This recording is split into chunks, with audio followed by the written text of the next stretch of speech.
fantastic feeling. It was one of great accomplishment. It was almost miraculous. We did it for all the right reasons. We did come in peace for all mankind.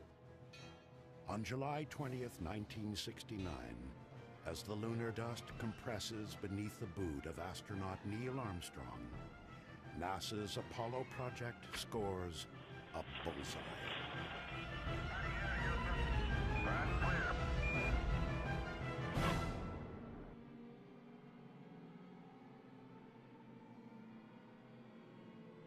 Until the fall of 1957, the Moon is Earth's only satellite, orbiting for eons in silent vigil. That October, the hush of space and America's sense of security is shattered by Sputnik. The sound of the Soviet satellite becomes eerily familiar to Americans. Fears escalate that the Cold War could heat up with catastrophic effect.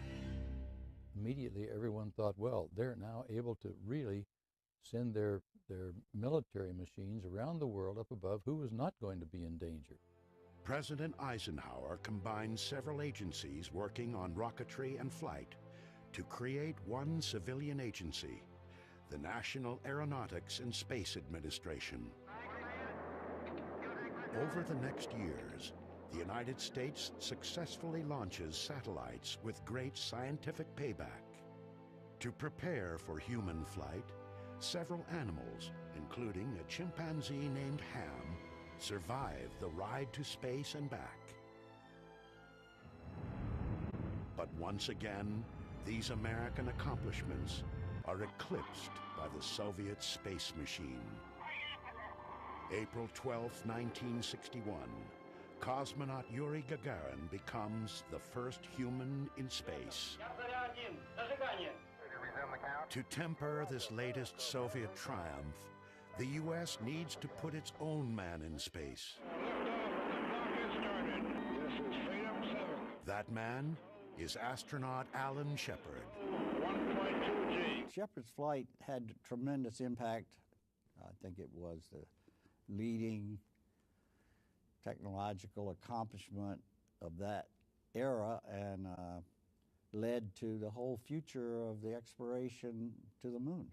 Unlike Gagarin's 108-minute orbit of Earth, Shepard's suborbital flight, the nation's lone human venture into space, lasts just 15 minutes. Nonetheless, President Kennedy goes before Congress and lays down the gauntlet. I believe that this nation should commit itself to achieving the goal before this decade is out of landing a man on the moon and returning him safely to the Earth. The combination of the Gagarin flight and the Bay of Pigs disaster with Cuba, I think, pushed Kennedy towards something that would be positive and would show that we were ahead of the Soviet Union. President Kennedy's interest in space moves beyond just beating the Soviets. As his passion grows, so does his rhetoric. We choose to go to the moon in this decade and do the other things, not because they are easy, but because they are hard. It will take an all-out effort by thousands of dedicated Americans to design and build the machines and methodologies needed to succeed, one small step at a time. Godspeed, John Glenn. February 20th, 1962. John Glenn circumnavigates the Earth 3 times. The single most important factor was that man could survive and perform as well at 0 gravity as he could at 1G. 0G, and I feel fine. By May 1963, the U.S. Mercury program flies 6 manned flights. But the last, Gordon Cooper's 34-hour solo mission, still leaves the moon out of America's reach. The Gemini program is the next step. Its larger capsule carries 2 astronauts. Mercury veteran Gus Grissom flies with John Young aboard Gemini 3, the program's first manned flight. upgrade from the spacecraft. On Gemini 4, Ed White opens the hatch and steps out into the void My feet are out. as America's first spacewalker. I feel like $1 million. I'm gonna pitch up. Extravehicular activity, EVA, in NASA speak, is critical to a moon mission. Go. 5, 4, 3, 2, 1. Ignition. Engine start. So too is the ability of two spacecraft to meet up or rendezvous in space. It happens on Jim Lovell's first flight. The first rendezvous, Gemini 6 with Gemini 7, I think was a magnificent milestone in the quest to go to the moon, because we had to determine the types of rendezvous that we want to do around the moon, and we first had it just about around the Earth.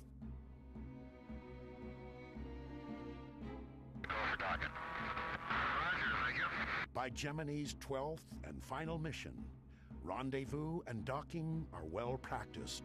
Gemini 12, Houston, Capcom, 1 minute to LOS. New EVA record, beautiful job. NASA is now ready to shoot for the moon. But there are just 3 years left to meet President Kennedy's goal, and no one really knows how close the highly secretive Soviets are. And of the moon itself, little is known. Could be dust up to 25, 30 feet thick. If you landed on it, you would sink into the moon. If you landed on it and set out some fire from the rockets, exhaust, it would cause this huge inferno on the lunar surface.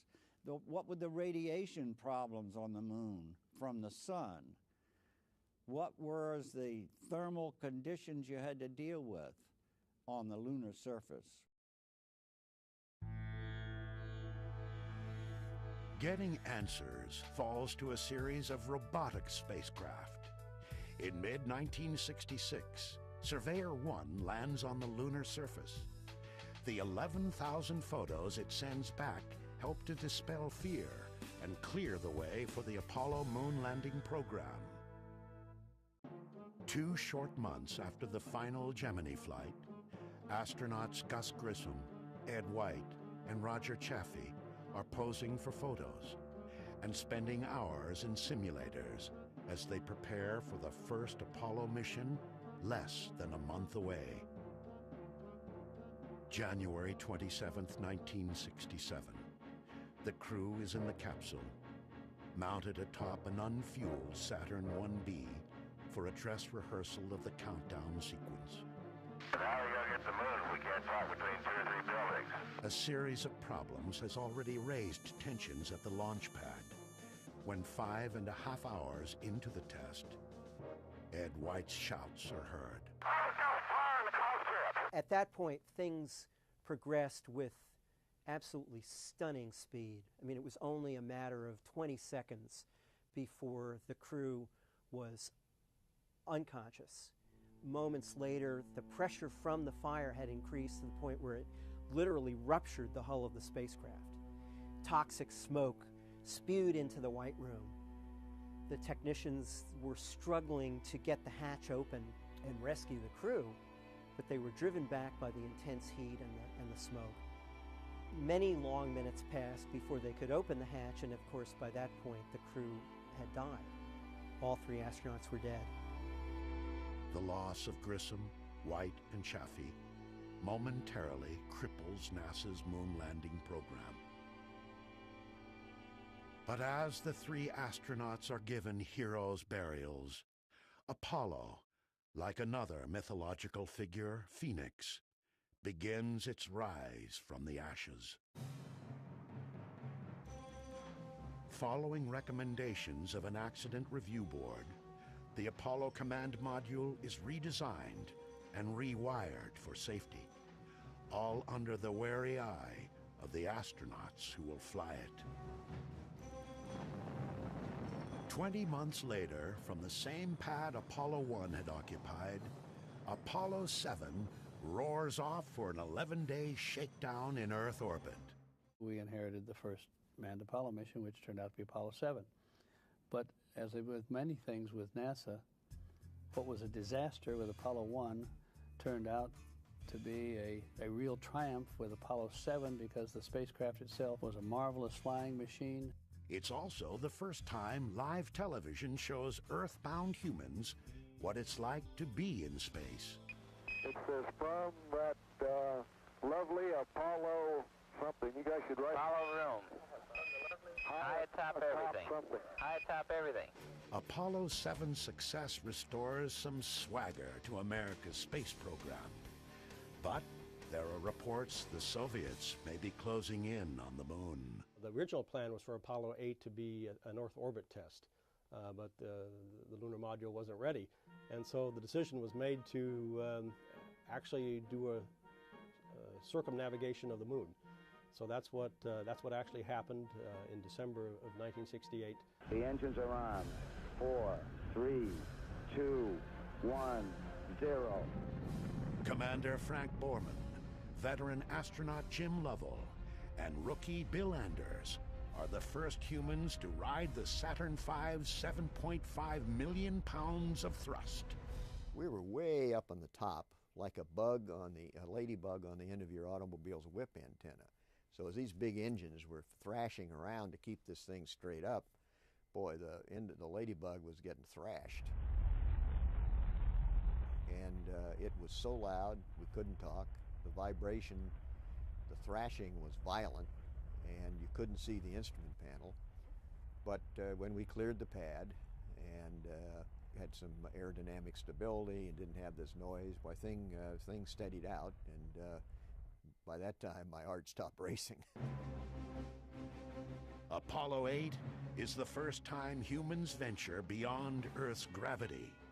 Lovell marvels at never-seen-before sights. I can see the entire Earth now out of the center window. I can see Florida, Cuba, Central America. Christmas Eve Day, 1968. With the moon dwarfing the nearing spacecraft, Commander Borman fires the main engine on the Apollo service module. The craft slows, then slides into orbit around the moon. The world watches in awe, but none more so than the three men peering out the tiny windows of their capsule. We were the first three people to leave the confines of the Earth and be captured by another body. First time three people saw the far side of the moon. First time that we had gone so far, and the first time that we saw the Earth from 240,000 miles away. So in that respect, I kind of thought that Apollo 8 was really a milestone and a high point of my career. The vast loneliness up here on the moon is awe-inspiring, and it makes you realize just what you have back there on Earth. The Earth from here is a grand oasis in the big vastness of space. As the moon's pockmarked surface slips quietly by, the Apollo 8 crew ends its Christmas Eve broadcast with a special message for those back home. And from the crew of Apollo 8, we close with good night, good luck, a Merry Christmas, and God bless all of you on the good Earth. For all its success, Apollo 8 is missing one key component for a moon landing. The lunar module, still being built, is overweight and behind schedule. It's not a simple thing. Spacecraft never landed on another celestial body, so the design had to be done from scratch. One of the main things you had to figure out was that you had to have a rocket on the ascent stage especially that you had to be 100% sure would work, because you didn't want the two astronauts sitting on the lunar surface and the rocket didn't work. The first LEM is ready for testing in Earth orbit on Apollo 9. The LEM is put through its paces and proves it's ready to go to the moon. With one significant limitation. Still too heavy, the LEM can't land. So Apollo 10, like Apollo 8 before it, will only orbit the moon and test rendezvous the lander with the command module. This is really a rugged planet. As John Young watches from his command module, Charlie Brown, Commander Tom Stafford and LEM pilot Gene Cernan undock Snoopy, their lander that can't. I was doing backup maneuvers to the attitudes, and if they couldn't do the maneuvers, I would do the maneuvers and hopefully rescue them. But I was always ready in case their vehicle blew up or something to come back without them. To test a landing approach, the LEM drops to within 9 miles of the moon's surface and gets a good look at the site NASA has selected for the first touchdown. Skimming the surface at nearly 3,700 miles an hour, Cernan peers out his window at Lunar Mountains. We is down among them, Charlie. Roger, I hear you weaving your way up the freeway. Roger, fantastic, Charlie, fantastic. I felt like I had to pick up my feet to keep from dragging my heels on the top of those mountains. When you move that fast across the surface and you're that close, it's an overpowering experience. On their second flyover, the experience turns almost deadly when the lunar module tumbles out of control.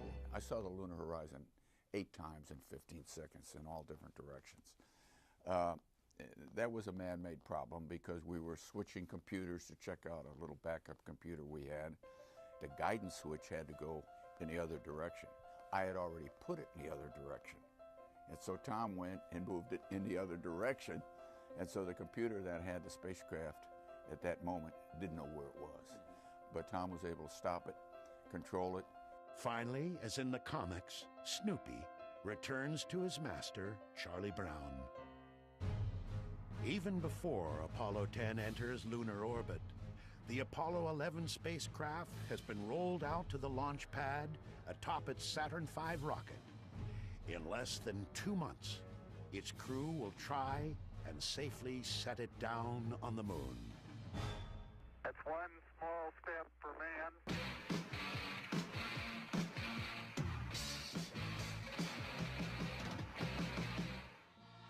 I was in the student houses at Caltech, and we were watching the TV and all the excitement about, landing on another celestial object. And I had no idea that one day I'll become the director of JPL. But reflecting back on it, I mean, that was really something I remember forever. One giant leap for mankind.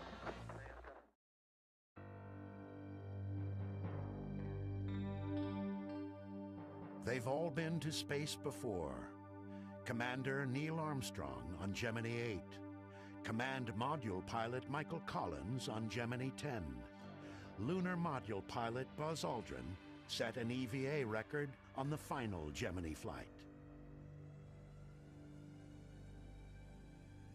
The morning of July 16, 1969, spectators line the beaches around the Kennedy Space Center.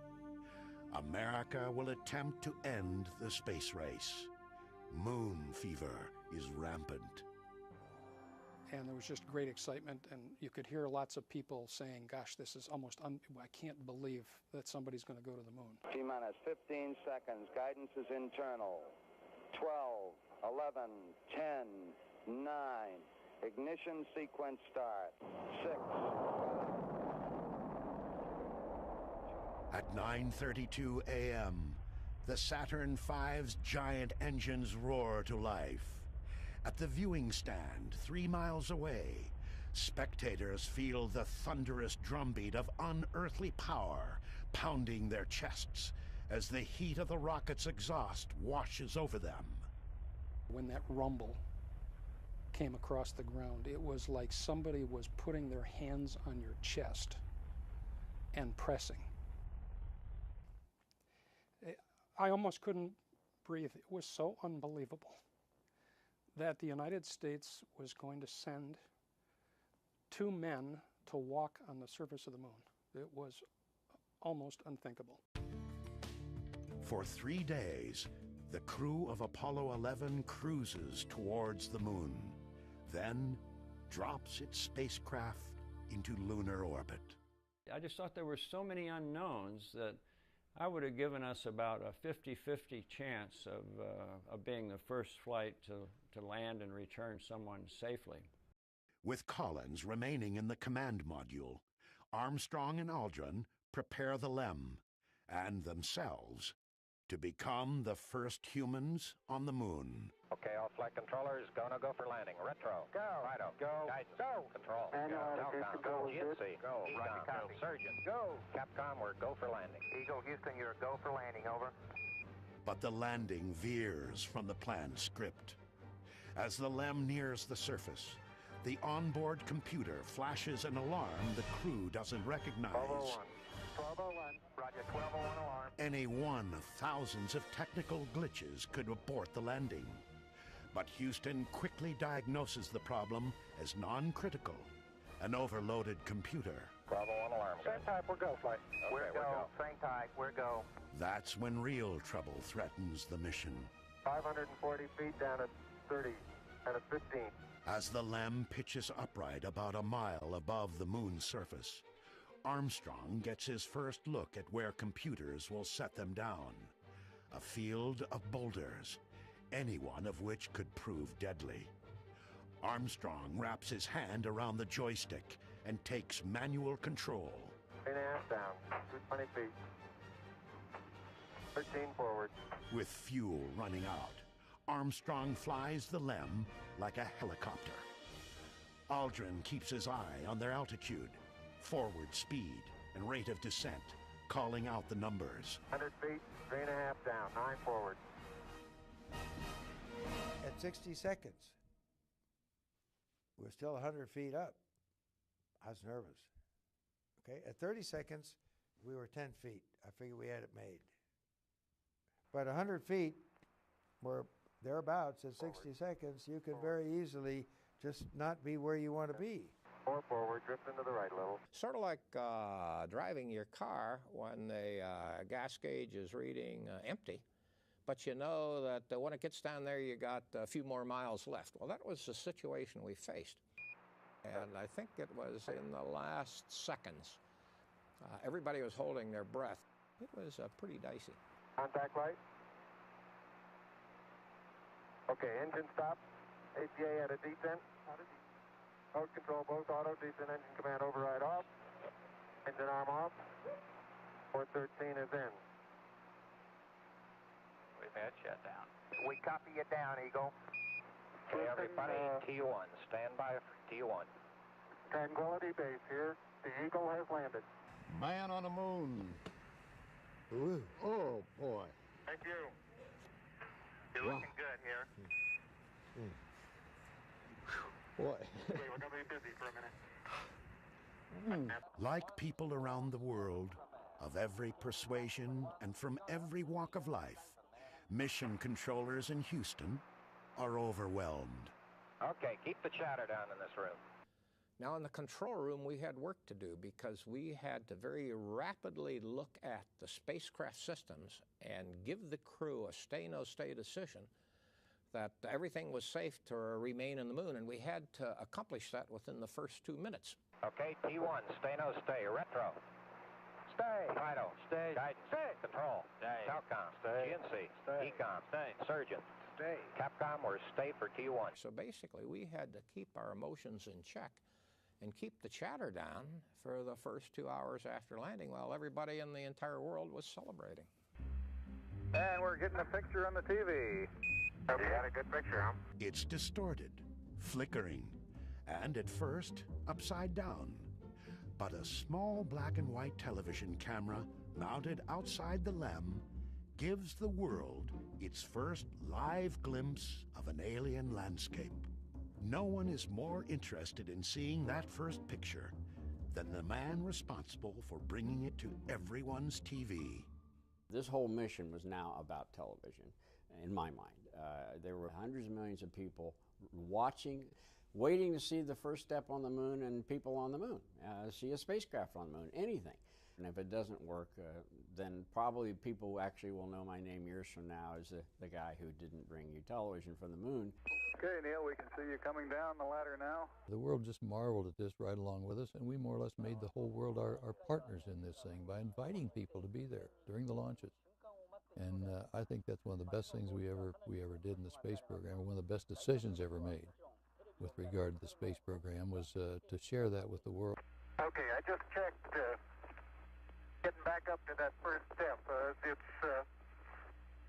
that isn't collapsed too far, but it's adequate to get back up.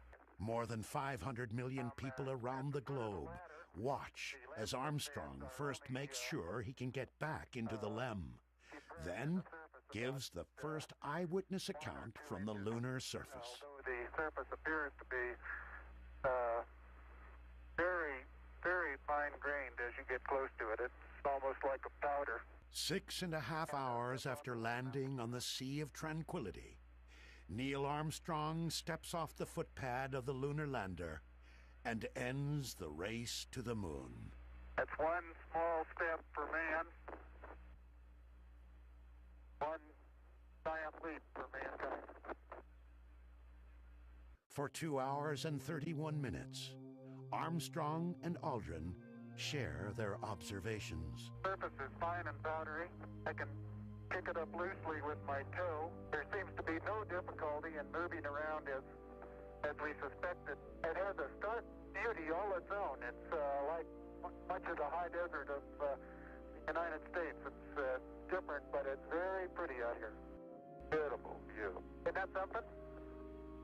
Magnificent sight out here. Magnificent desolation. Aldrin says magnificent, but thinks otherwise. What a desolate place we just landed on. Absolutely no life, no color, really, until you get down and look at the minerals in the rocks, because everything's covered with this little dust. They are the only two beings here, but Armstrong and Aldrin have come for all humanity. Here men from the planet Earth first set foot upon the moon, July 1969 AD. It came in peace for all mankind. The primary and secondary struts are in good shape. With future moon landings dependent upon its integrity, the LEM is examined closely. Antennas are all in place. There's no evidence of problem underneath the LEM due to either the engine exhaust or drainage of any kind. What little science this mission has time for is conducted with a seismometer. A core sampling is taken. I hope you're watching how hard I have to hit this into the ground to the tune of about 5 inches, Houston. No trip is complete without souvenirs. Commander Armstrong tallies up their take of moon rocks for study back on Earth. And we got about, I'd say, 20 pounds of carefully selected, if not documented, samples. Houston, Roger, well done out. As Armstrong and Aldrin study the moon, controllers in Houston watch closely over them. Their life-sustaining suits have limited supplies of oxygen and power, and they're reaching their safety margins. Buzz, this is Houston. It's about time for you to start your EVA closeout activities. Roger. 19 minutes later, the first moonwalk is over. Okay, the hatch is closed and latched. As the ascent stage of the Eagle takes flight and Tranquility Base recedes beneath it, the magnitude of the accomplishment begins to sink in for Chris Kraft. In terms of technology, in terms of advancement of the state of the art in science and technology, it was probably the most productive 10 years in the history of man. And when you reflect back on it, it probably was even greater than I could comprehend today. With a scant 5 months to spare, NASA has met President Kennedy's goal. America has gained preeminence in human spaceflight. Yet it's only the beginning. Lunar exploration and science are Apollo's new mission, and the program will land 10 more men on the moon to fulfill it. That's one small step for man.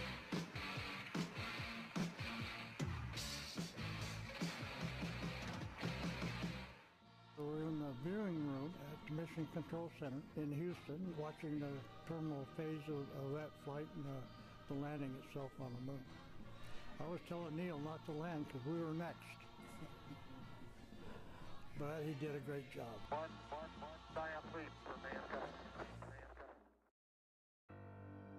Every Apollo mission starts the same. 3 men in a capsule sit atop the giant Saturn V rocket, waiting for its monstrous engines to propel them off the Earth. The 3-stage Saturn V stands 363 feet tall, and at launch weighs more than 6 million pounds. Its 3 stages generate nearly 9 million pounds of thrust. It is the largest rocket ever flown. 5, 4, 3, 2, 1, 0. All engines running. Commit. Liftoff. When Apollo 12 leaves Pad 39A on the second moon landing mission, the Saturn V proves its mettle. 36 seconds after lifting off in a rainstorm, lightning hits the rocket and waylays the crew's control panel. I don't know what happened here. We had everything in the world drop out. I'm not sure we can get hit by lightning. 16 seconds later, as if to confirm Commander Pete Conrad's theory, a second lightning bolt strikes the rocket. Command Module pilot Dick Gordon watches his entire electrical system shut down. The moment of the lightning strike, the reverse current relays did their job and shut down the fuel cells. So we were not receiving any electrical power from the fuel cells, which was our main source of electrical energy. Fortunately, at that time, the batteries were on the line for the launch itself, so we had electrical power, and that really saved us from automatic abort. 13 Saturn V rockets fly during Apollo, including every moon mission. Although anomalies occur, no Saturn V ever fails. I think I see my crater. Hey, baby. I'm not sure. Including Apollo 12's. There it is! Son of a gun! Right down the middle of the road! A major goal of the mission is to execute a pinpoint landing in an area called the Ocean of Storms. So NASA said, we're going to demonstrate this by picking a certain crater, and then we'll send you there. And the crater we're going to pick is the one that has Surveyor 3 in, that landed inside this crater some 33 months earlier. Man, that may have been a small one for Neil, but that's a long one for me. And we landed, and the first thing Pete did when he got out was go around and looked and see if Surveyor was in that crater. Boy, you'll never believe it. That's what I see sitting on the side of the crater. The old Surveyor, huh? The old Surveyor, yes, sir. Does that look neat? It can't be any further than 600 feet from here. We have a good shot of you there, Pete. Live television from the moon is now in color. Okay, Houston, I'm going to move the TV camera now. But the achievement is short-lived when Alan Bean accidentally points the camera at the sun and burns out its video tube. Pete and I didn't know that, and so when it burns out, we're standing around not knowing why.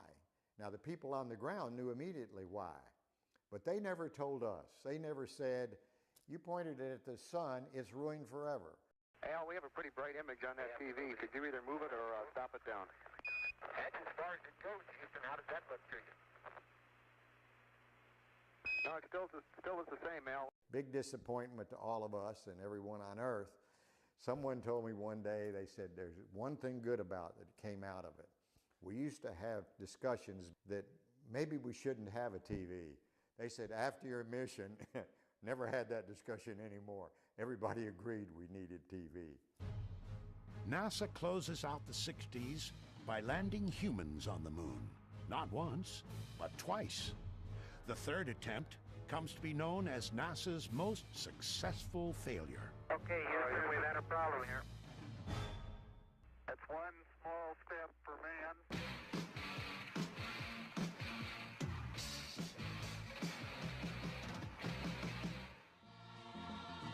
It's pretty indelible. I remember sitting in my parents' bedroom in front of the old black and white Zenith. It was truly an incredible moment, and I knew that I was witnessing something that was absolutely a turning point in human history. One giant leap for mankind.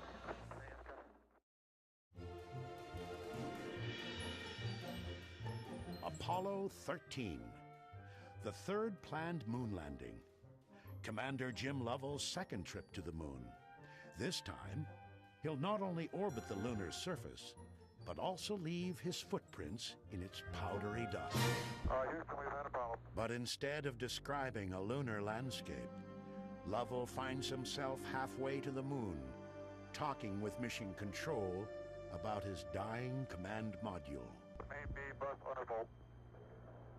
Roger, main B undervolt.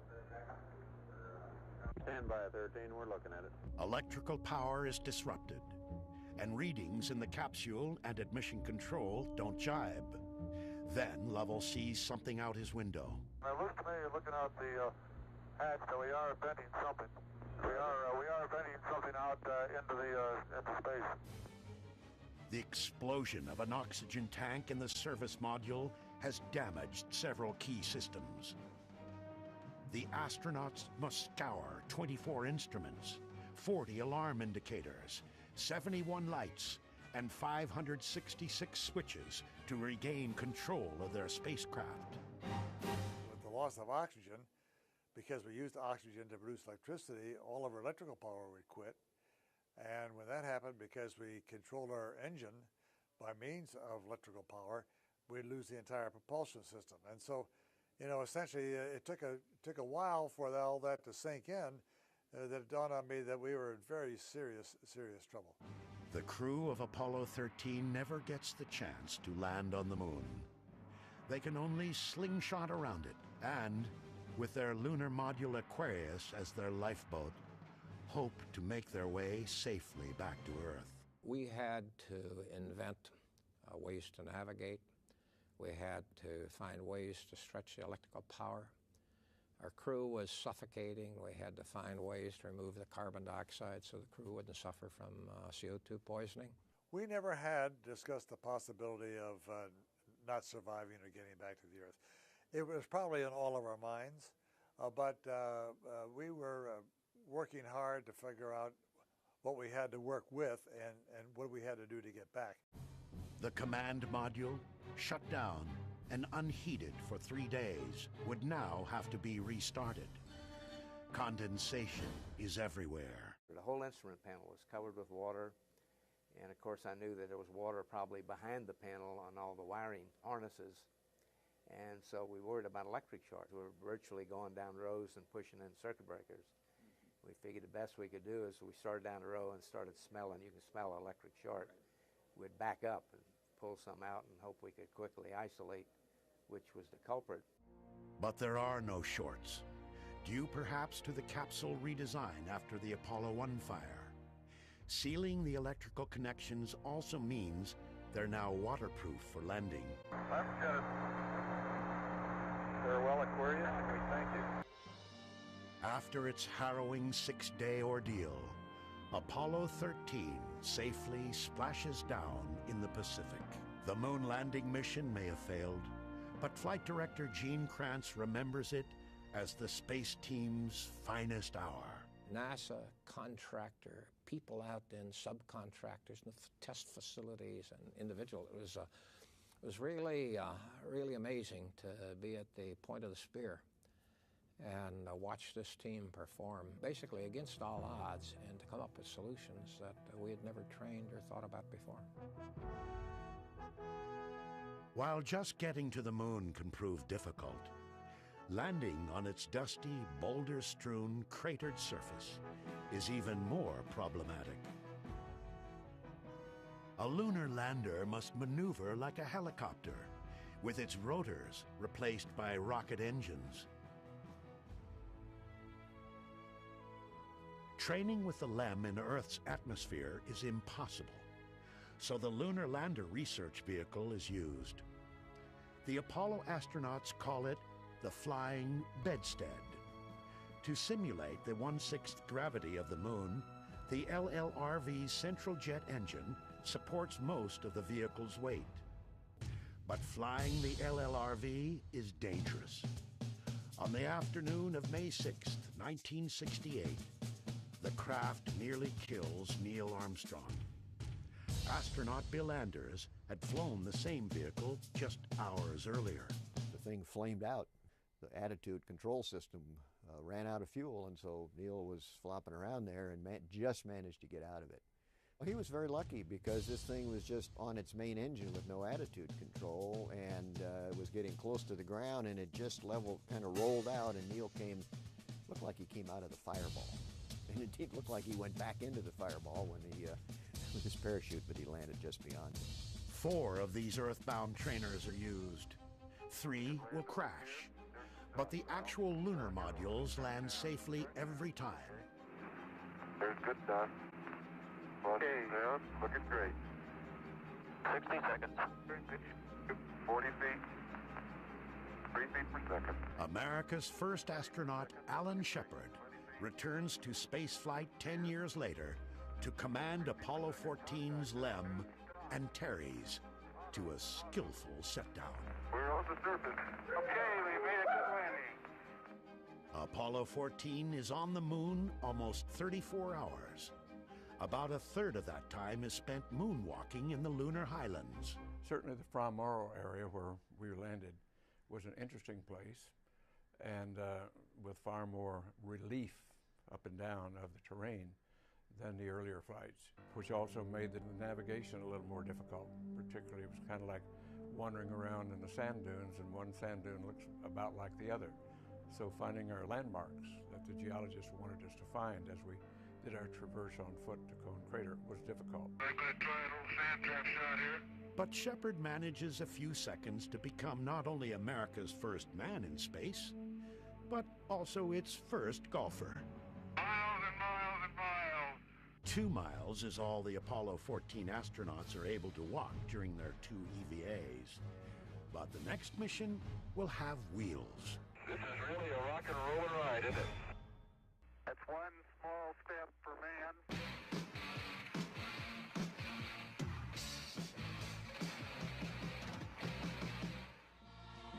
Beautiful, beautiful. Isn't that something?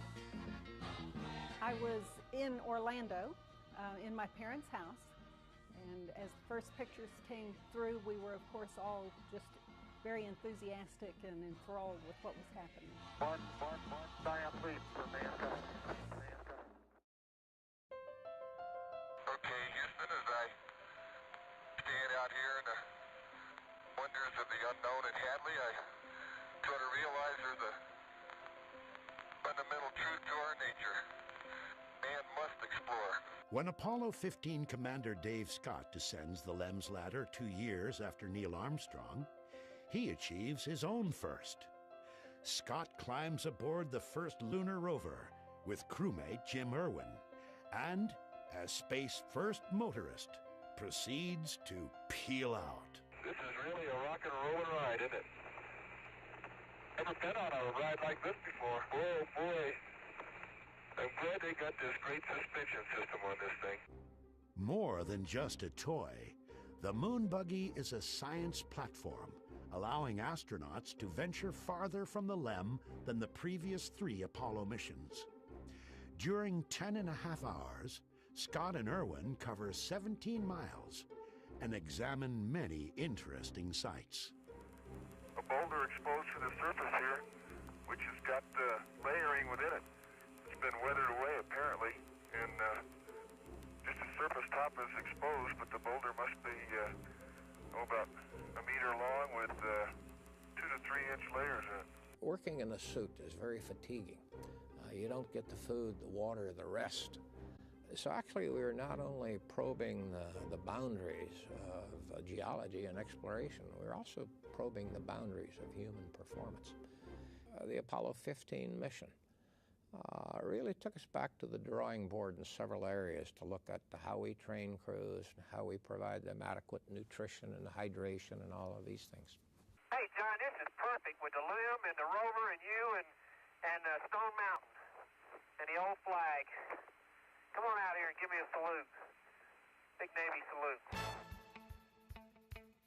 In the summer of 1972, Apollo 16 astronauts John Young and Charlie Duke spend 20 hours searching for volcanic rock in the Descartes Highlands. Charlie, such form. Oh, Stephen. How about that?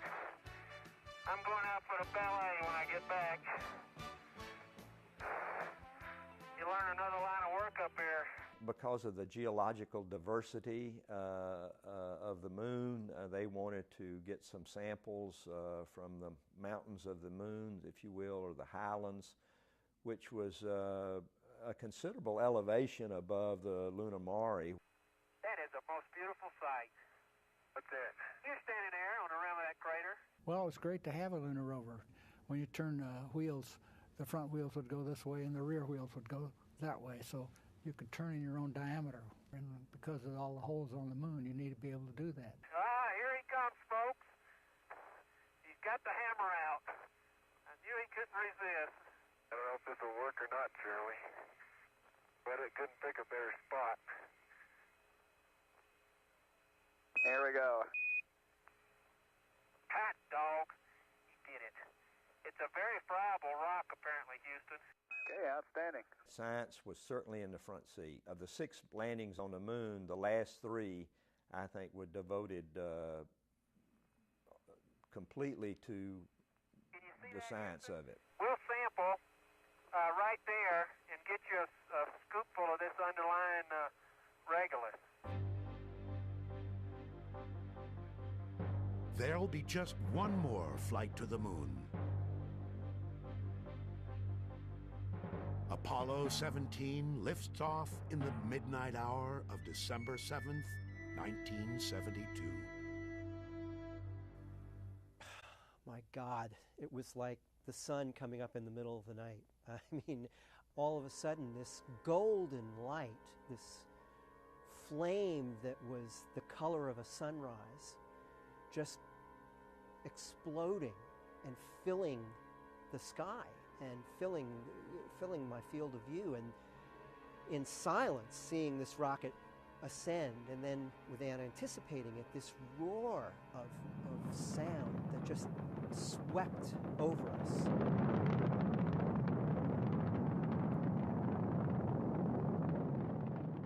It was absolutely spectacular. I mean, I've seen launches since then, but I don't think anything can compare with knowing that you're seeing 3 people who are on their way to the moon. Okay, stand by for pitch over. Oh, are we coming in?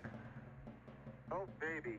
And there it is, Houston. There's Camelot. Wide on target. I see it. Being the last mission, we built on all the other missions before us. And so our landing site was in the northeastern edge of the moon, which was off-center. We landed in a valley, the Valley of Torres Litro, that was surrounded by mountains on 3 sides, higher than a Grand Canyon is deep. About, I don't know, give or take 20 miles long and maybe 5 miles across.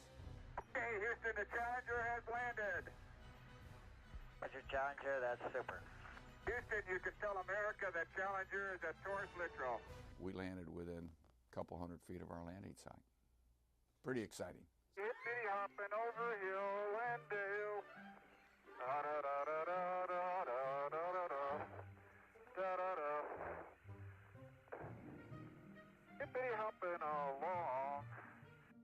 If America's moon missions must end with Apollo 17, Commander Gene Cernan makes it memorable. Can you use the other end against the right side of the rock? I'll press it. Oh, yeah. His partner, Jack Schmidt, is the only trained geologist to fly to the moon.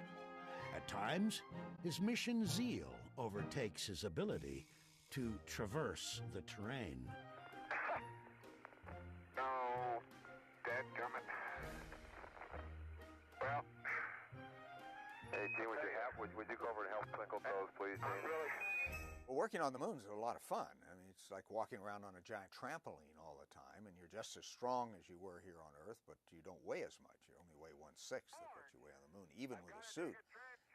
In the backpack, my total weight was only 61 pounds. Cernan has been to space twice before, including on Apollo 10's lunar orbit checkout of the LEM. Yet Cernan is awestruck by this valley and what hangs in the pitch-black sky overhead. You have to pinch yourself when you're on the moon. Am I really here at this point in time in space? And the answer is yes, but it's almost like you're in the middle of some science fiction plot, because back there is the Earth, the multicolored blues of the oceans and the whites of the snow and the cloud you see from pole to pole, across oceans. Every 12 hours you look at the other side of the world. It truly is an ongoing, overpowering experience. Meanwhile, Schmidt finds unexpected color in the gray moonscape. There is orange soil. Well, don't move it till I see it. It's all over. Orange. Don't move it till I see it. I've stirred it up with my feet. Hey, it is. I can see it from here. It's orange. Once it was back in the laboratory, everyone realized it was volcanic material that had been erupted in the valley and somehow protected for 3.5 billion years without getting mixed up with everything else. And it has become a very, very important sample, an increasingly important sample in trying to decipher what the actual origin of the moon might be. The next day, Cernan ends Apollo 17's 75-hour sortie as the last man on the moon. This valley of history has seen mankind complete its first evolutionary steps into the universe, leaving the planet Earth and going forward into the universe. I think no more significant contribution has Apollo made to history. It's not often that you can foretell history, but I think we can in this case. When I left the moon and made those final steps, looked back down, and at my last footstep on the moon, I'm not coming this way again. I wanted to stop the clock. I wanted to push the freeze button. I needed time to try and understand where I've been and what I've done, what the last 75 hours have meant to me, have meant to you. Was the risk worth what I have just, whatever it was I've just done and wherever I've been? I couldn't stop the clock and look back at the Earth and came to a conclusion, you know, I don't know what it all means yet, but I've been lucky. On December 14th, 1972, human exploration of the moon is ceased. 2, 1, ignition. Right away, Houston. What I felt was a sense of disappointment at a great adventure that was ending before its time, and also the sense of a grand human adventure that had ended too soon. We had just begun to scratch the surface of what the moon could tell us, and we go there and we can actually turn the pages in the earliest history of the solar system, which is recorded on the moon like no other place in the solar system. Apollo really was a blip in human history in a number of ways, but it was an anomaly that I think the country will never forget, the world will never forget. I think it was worth it, not only for in the geopolitical context, which is what drove the whole thing, but also from the exploration context. I am not the last man to have walked on the moon. Maybe the last man of Apollo, maybe the last man of the 20th century, but not the last person, not the last man or possibly the last woman to have walked on the moon. Today, the moon is again coming within our grasp. And again, 40 years later, Apollo will help us reach it. A new generation of moon machines is being built and tested. Many of the new designs are directly descended from Apollo hardware, including the lunar lander. Engineers are eager to hear from the man who flew the first one to land. And I don't know exactly where this CG is and so on, but sometimes the amount of motion that you get at the cockpit is different than the amount that the footpads are seeing by a substantial margin. And you have to get a sense of that to know how careful you have to be up on top to make sure the bottom is doing the right thing.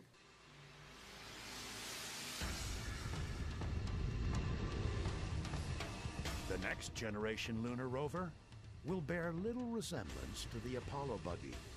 Its explorers will drive the moonscape in shirt sleeves. The key thing about this vehicle is it's a small pressurized rover, so we actually live in the vehicle under pressure. The suits are hanging off the back on devices called suit ports. What we do is we literally open a hatch inside the vehicle, open the back hatch of the suit, step into the suit, and 10 minutes later we're boots on the surface sampling rocks. In an Apollo-style unpressurized rover, you've got 8 hours of consumables in your suit, so you have to go out and turn around and come back at the end of each day, whereas here we're going to live in it. The next astronauts to make footprints in the lunar dust will stay longer, explore farther, and learn more than ever hoped for on July 20th, 1969, when Apollo 11 changed the world forever. It's something that I always hoped would happen in my lifetime, and to see it happening now, to potentially be a part of it, and whether it's my foot on the moon or one of my classmates or somebody from my generation is going to do it, and I think it's great. We did a lot of great work in the 1960s and 70s when we went to the moon, but unfortunately we didn't stay there very long. Now, with our experience, especially under the belt of what we got from the International Space Station and the capability that the Crew Exploration Vehicle gives us, we can actually really explore the moon. It's a whole new planet, a whole new world to go explore. And we've only been to 6 little small spots on it. Now we can go more places. We have a chance to stay there longer. The human endeavor which people put forth to get us to the moon is the human endeavor we once again need. The spirit of Apollo, the legacy of Apollo, is that human endeavor to do what has never been done before, to reach further than we've ever reached before. To be willing to try, to not be deterred by failure. That's what Apollo was all about. And as the centuries unfold, we'll go many, many places, but this is the first, and this needs to be remembered as one of the wonderful things of the 20th century. It is a great adventure